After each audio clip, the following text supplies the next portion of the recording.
Hi, my name is Scott Strohs, and this is MySQL Shorts. Did you know it's possible to validate a JSON schema before inserting it into a MySQL database? Now, you may wonder, why would you want to validate the schema of something that is supposed to be schemaless? Well, one reason may be that you want to ensure that a specific property always exists. Another might be that some other property is only an integer rather than text. In MySQL, we can validate a JSON object by using a check constraint. Let's take a look at this query. We can see that we are creating a table with two columns. One column is named ID and is an auto-incrementing primary key. The other column is named player and uses the JSON data type. We can see the check constraint definition at the end of the query. This constraint will verify that conditions are met every time player data is inserted or updated. If the conditions are not met, the query will fail. Let's take a closer look at how this check constraint is defined. We define the check constraint using the constraint keyword, followed by the name of the constraint. In this case, myJSON constraint. Then we use check and include our logic inside the parentheses. Our logic consists of a call to the JSON schema valid function.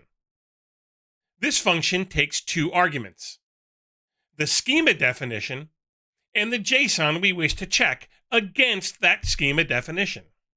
Now, we are going to break down the schema definition.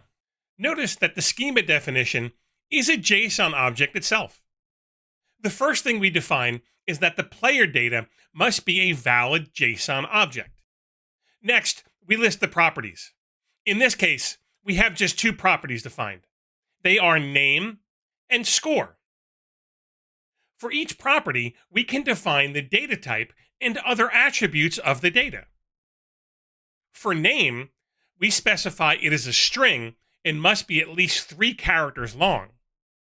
And for score, we define it as an integer that cannot be less than 1 or more than 100. We also define that the name property is required for every JSON object that exists in the player column. Now, we're going to try and insert some data.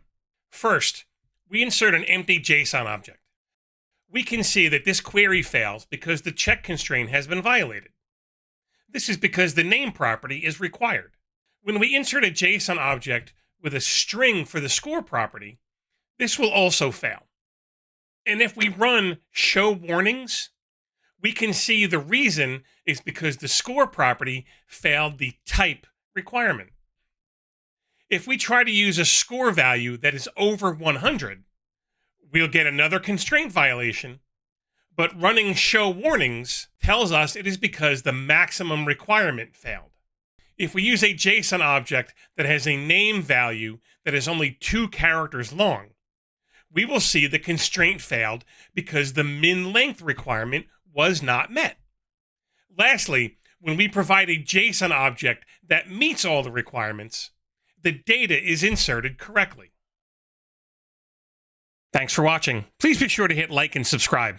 Also, there'll be a link in the description for any code or files we used during this video.